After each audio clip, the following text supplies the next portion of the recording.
päivää. Se on Tapio T täällä sitten taas tietysti terve, moro hei!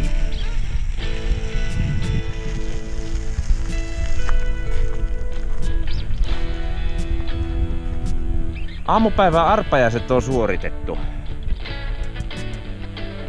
Nimittäin tämän päivän pyöräilyreittiä ja sitä koskevia tarkempia speksejä ajatellen. Alun perin oli ajatus lähteä ajamaan yksi semmonen eestaas reitti, 25 kilsaa täältä erääseen suuntaan ja sieltä samaa reittiä takaisin, olisi tullut 50. Sitten oli niin sanottu paippinen bike tour. Kysyin sinne kaveria mukaan hyvin spontaanisti, tiukalla aikataululla. Kaveri ei kerennyt, no ei mitään.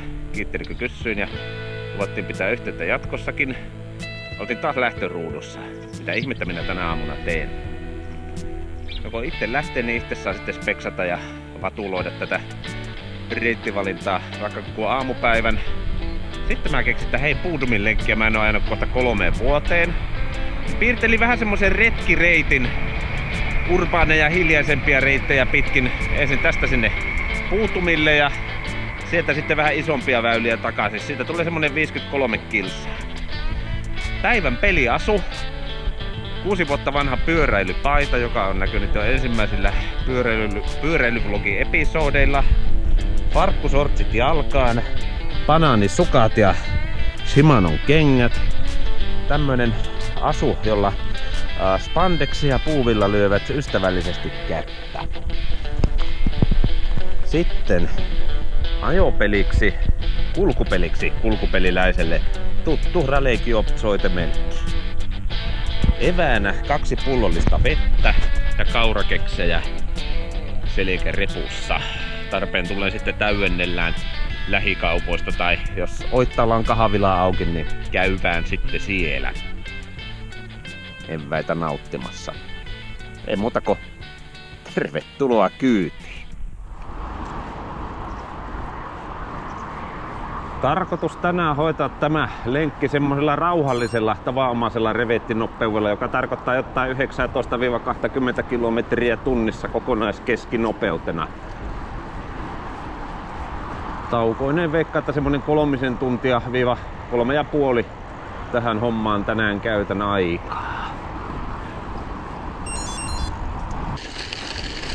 Alkumatkaan koitin katsoa mahdollisimman paljon näitä tämmöisiä lähiögräveleitä. Näitähän menee tällä seudulla paljon. En tiedä tuleeko koskaan näitä kaikkia kartoitettua ja ajettua. Sunnuntai-lenkki on siitä hyvä konsti niiden kartoittamisesta. Painelee kommootista reittipisteitä sinne tänne ja kahtelee vaan, että tarpeeksi tulee kaikkea muuta kuin asfalttipintaista pyörätietä. Sitten saa hyvät gravelit aikaiseksi. Maantielenkkihän oli semmonen kantava ajatus tälle aamupäivälle, mutta se kantava ajatus taisi vähän hälventyä siinä vaiheessa, kun tuli Puudumin lenkki mieleen. Perinteinen Puudumin lenkkihän on sitä hyvää, että kun sinne Oittaan kulmille itsensä hoitaa, niin sinne löytyy tätä lähiöiden läpi hyvin monenlaista reittioptiota. Vähän tämmönen urbaani retkireitti siis tänään tässä alkumatkasta. Todellakin maantielenkki. Mukauta reittiä, painetaanpa tuosta. Niin, se olisi taas pitänyt tuolta ihan kerrostaloja myöten ajella.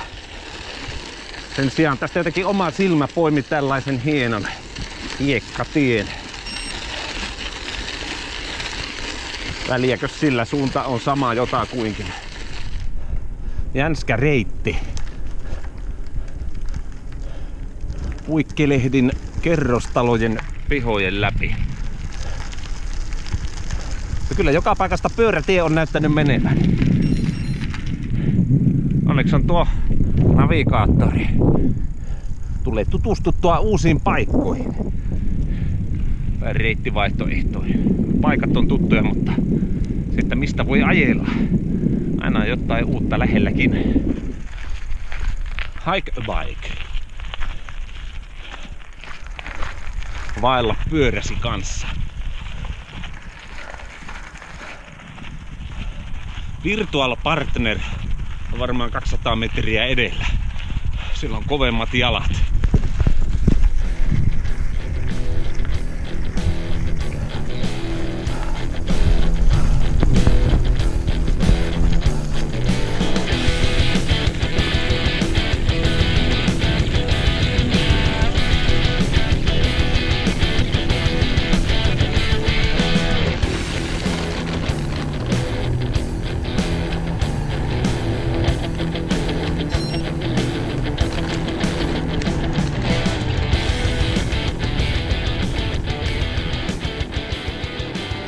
Tuossa suorassa auringonpaisteessa, jossakin vähän aukeammalla, aurinko lämmittää ja jopa kuumentaa ihan mukavasti. Versus tämmönen varjosampi kuusikko maantieosuus. Täällä on mukava viileätä jopa. Pienessä tuulenvireessä voi tuntea lähestyvän syksyn.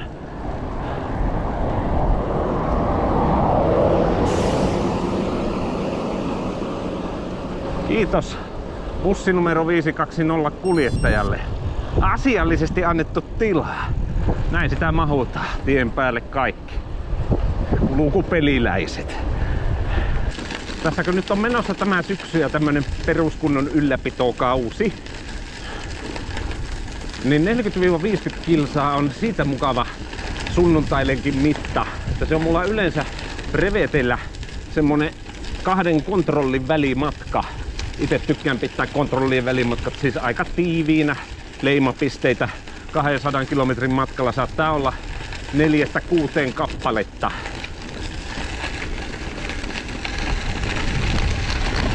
Se lenkielläkin on semmonen mukava olo. Vähän niin kuin olisi juuri brevetti lähtenyt käyntiin, mutta kuitenkin jää vielä sunnuntaipäivästä aikaa muuhunkin.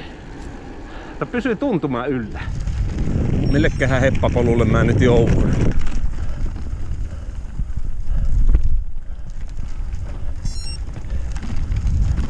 Kieltokylttejä ei ainakaan missään näy. Ajellaan tästä.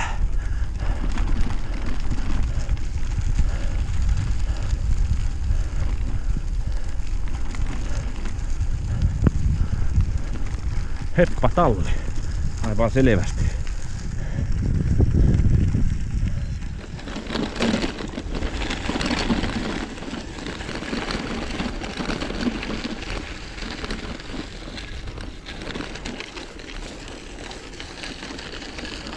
Heppankingin jälkiä mä näin. Takkuu varmasti jotakin maastoratsastuspolkuja. Toisaalta näen myös pyöräjälkiä. Siksi minä tästä uskallan pyöräillä.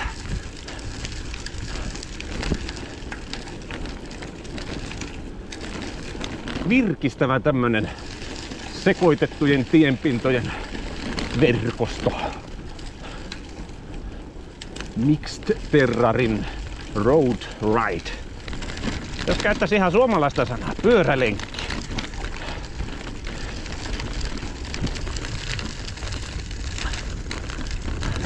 Vähän tässä on kostea tämä tienpinta.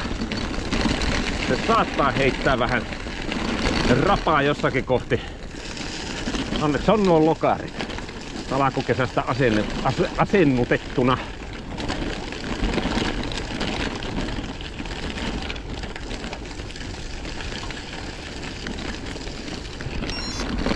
Tuolla taipaleella oli hieman jotakin kiviä ja kantoja tuossa keskellä polkua. Aika maltillisesti sai läpi ajella, mutta ihan semmonen hyvä ja turvallinen fiilis jäi tuosta taipaleesta. Oli vaihtoehtona ajella täysin tuttu reitti.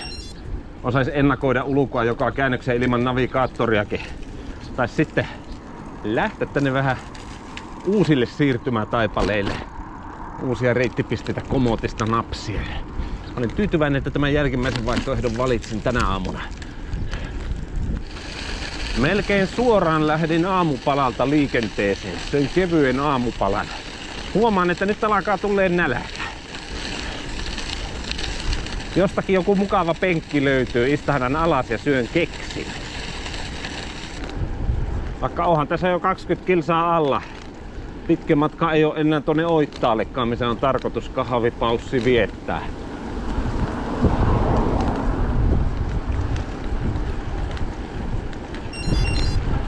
Nopeasti ne taittuu kilometrit hitaastikin ajaen.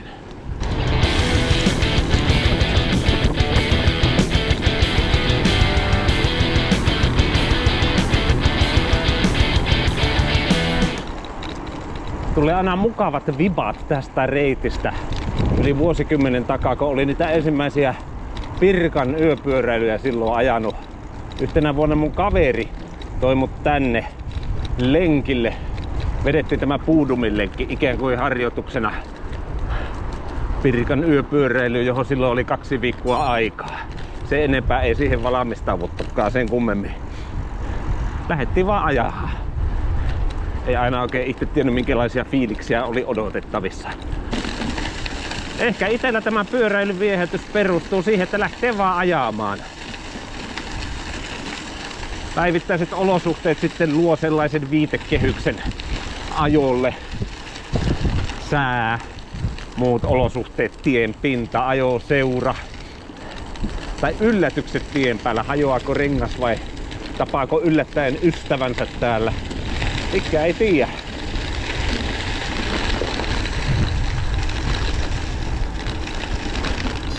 Jos jollakin sanalla pitäisi ihmisiä rohkaista pitkän matkan pyöräilyn pariin, mä sanoisin se, että hommaa sopiva polkupyörä ja lähde vaan ajamaan säännöllisesti.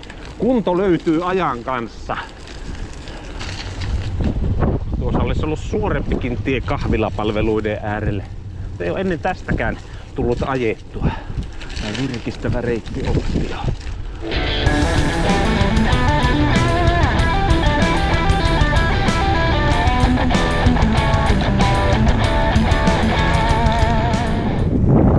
Tunti 33, 25 kilsaa. Keskinopeus 16,2.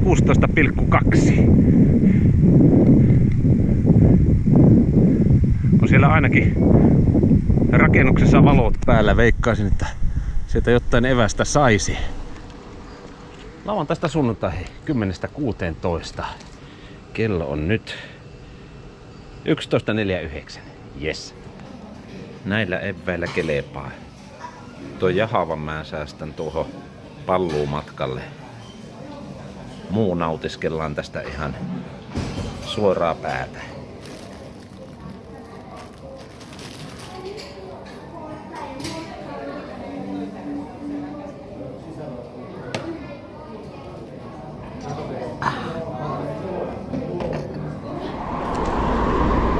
Sitten kahvipaussin päälle vähän Kunnarlantien vuoristorataa.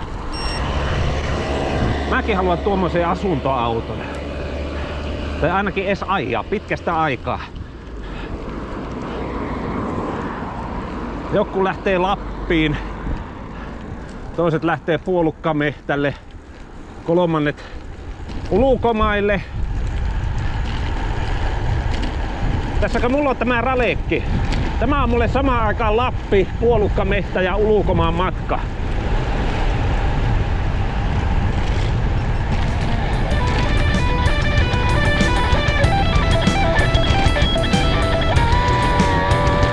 Kyllä ihmisen kelepaa.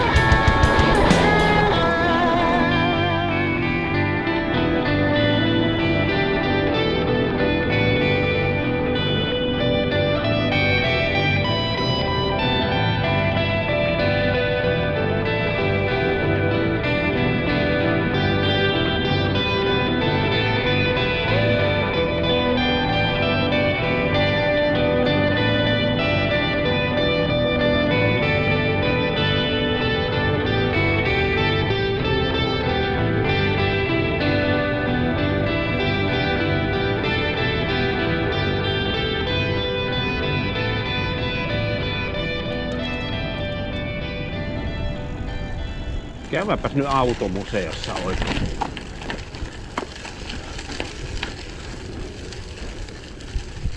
Tästäkin aina ajellut ohi.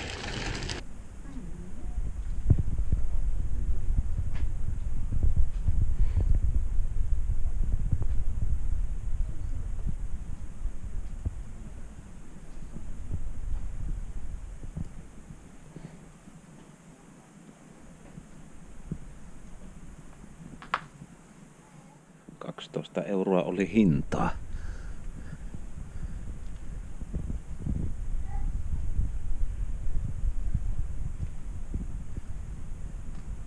Asiallinen polkupyörä sellaisille, jotka lähtee ruskapyöräilyä suorittamaan pari kategoriassa. Olisi siinä kyllä kolmannellekin tilaa.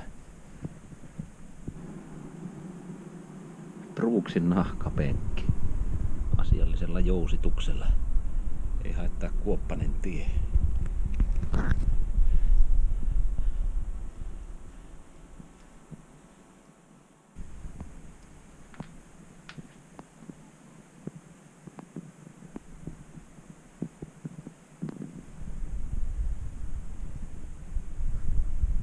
Tällainen museo sisältää niin paljon tekniikkaa, josta mä en hirveästi ymmärrä, mutta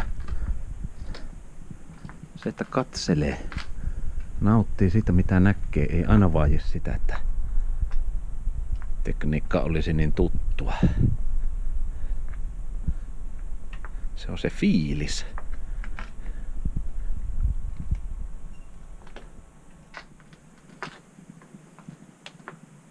Jotain vanhaa on säilytetty alkuperäisessä kunnossa. Tai ainakin hyvin entisöitynä. Liikenneoppia ikää kaikki. Onkohan se joku vanha autokouluauto? Katon rajaan on ripustettu kaikenlaisia kemikaalipurkkeja. Tätä päädystä vissiin menee rappusit yläkertaan.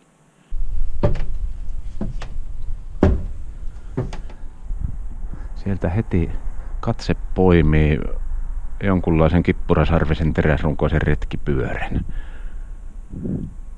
Komia on. Siinä on hauskasti 2 jopomerkkistä polkupyörää kytketty yhteen. Kaikenlaisia viritelmiä. Peukeotti.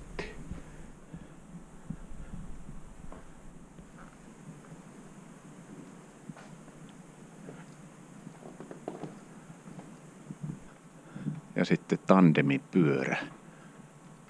Ilmeisesti vaihteiden vaihto tuolta takapenkin puolelta.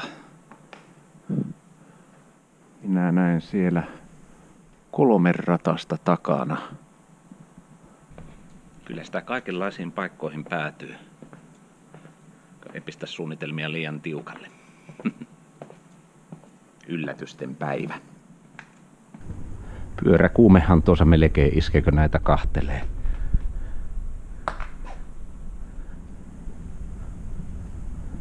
Varmasti hyvin moni näistä ihan ajettavassa kunnossa.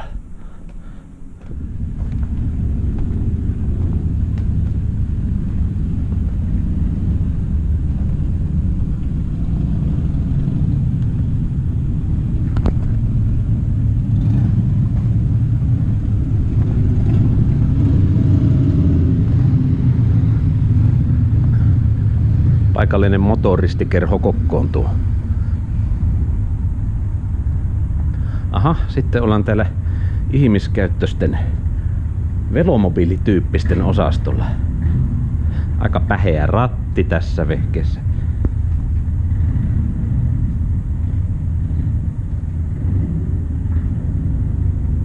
Siitäpä löytyy jokaisesta jotakin speksiä paperille kirjoitettuna.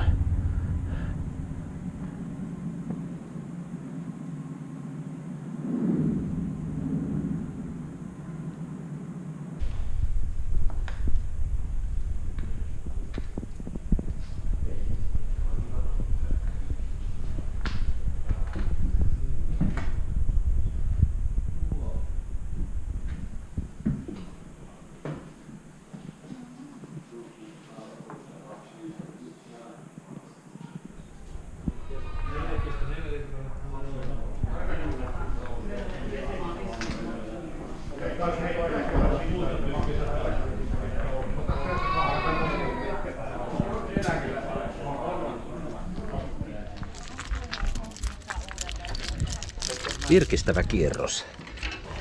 Minä en ole tätä ralehkia vuosia pitänyt sen takia, että tämä jäisi johonkin navetan nurkille roikkumaan seinälle. Tätä kunnostetaan ajettavaksi vuodesta toiseen. Tietysti mahtavaa, että menneeltä viimeiseltä 100 vuodelta on museoitu kaikenlaista autoiluun liittyvää. Niin paljon jotenkin semmoista ajankuvaa, millaista elämä on joskus ollut. Ne vois muuten laittaa tuon navigaattorin tuohon laulamaan. Museossa ymmärrettävästi joka paikassa lukee älä koske. Tähän ralekkiin pitäisi laittaa semmoinen lappu, että koske. Aja. Nauti kilometreistä. Teräsruko kestää. Se ei hipaisusta rikki mene.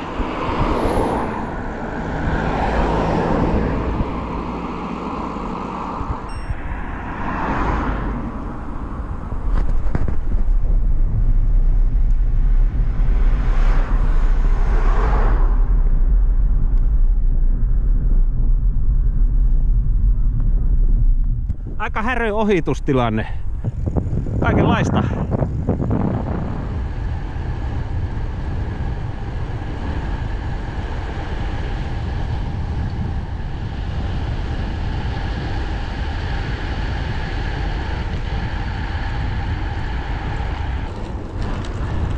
Jännä tässä ajatella, kun on ajellut näiden tämmöisten vähän teollisuusalueiden läpi tuon automuseotaipaleen jälkeen. Ollaan taas täällä lähiöissä. Se on ollut arkipäivää. Tämmöisilläkin alueilla, että on ollut semmosia autoja ja koneheitä ja muuta, mitä nyt tuolla on museoituna.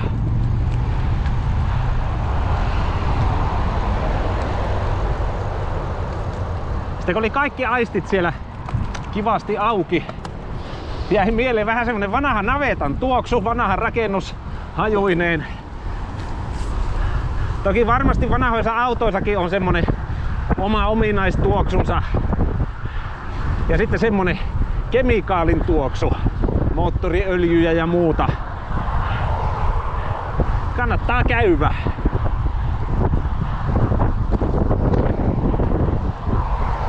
Kyllä se aina vähän muunkin alan harrasteeseen tutustuminen, se rikastaa tätä omaa tekemistä.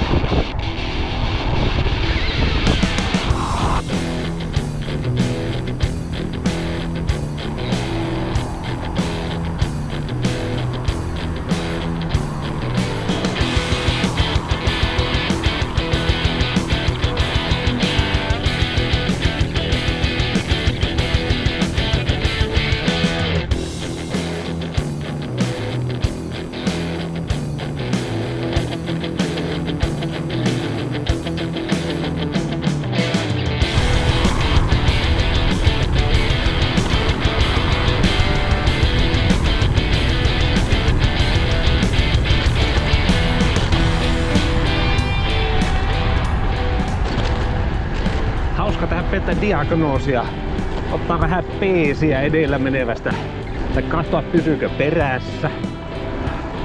Jos pysyy, kuinka kauan.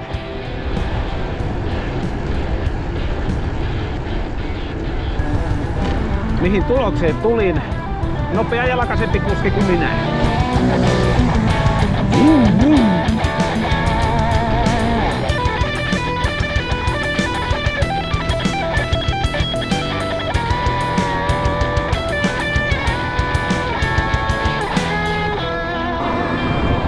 Kun on nätti päivä, niin kyllä se pitää vielä käydä tuolta kivijalkakaupasta ostamassa yksi olut ynnä pannaani. Päättää tämä lenkki asianmukaisesti. Pannaaneja täytyy olla muuallakin kuin vaan pyöräilijä sukkasissa.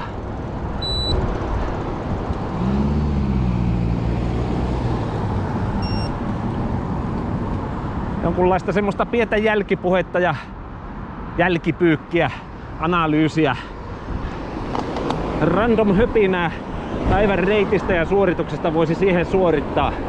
Tässä ennen kuin kauppaan poikkeaa, niin kuitenkin kiitän videon kahtomisesta ja tavanomaiseen tapaan toivotan iloa ja rauhaa sun päivääsi. Ja takkuu varmasti tapaamme seuraavalla kerralla jossakin joskus pyörän aiheisten jutujuurten merkeissä. Painotapas pannaani ostoksille. Tämä lenkki tulee päätökseen tässä kohtaa. Palataan asiaan. Sain tuossa viestiä muuten pyöräilykaveri Mikaelilta. Ja olen kuulemma Buudumin suunnilla pyöräily vastaan. Saattaa hyvin olla. Kun sitä on niin puusilmäisenä pyöräillyt siellä, ettei ole kaveria tunnistanut.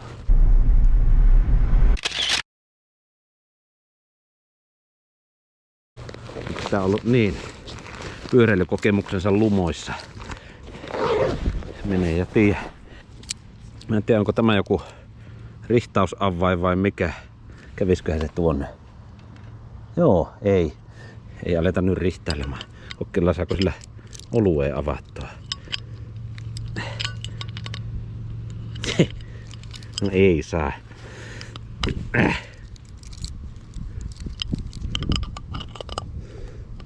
No on siinä pyöräilijä, jos se saa edes olutta auki. Hyvä näkö. Täytyy lähteä kotoa hakkeen työkalut. Tämä oluthan avataan vielä tänne. Minä en luovuta. Taustapäämeisseli se ei petä ikinä. Ai. Kohta tarvitaan ensi sidettä. Pyöräilijä haavoitti itsensä kruunukorkilla. Nonni. Aukesi. Hölökyn kölöky.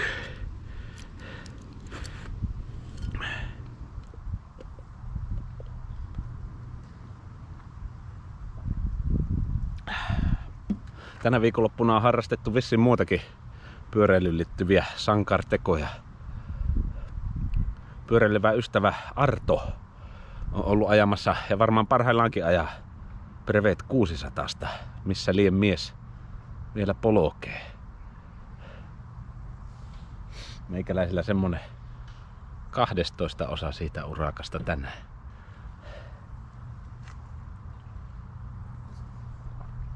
Pyöräilyn nautintoa yhtä kaikki, lyhyemmät ja pitemmät.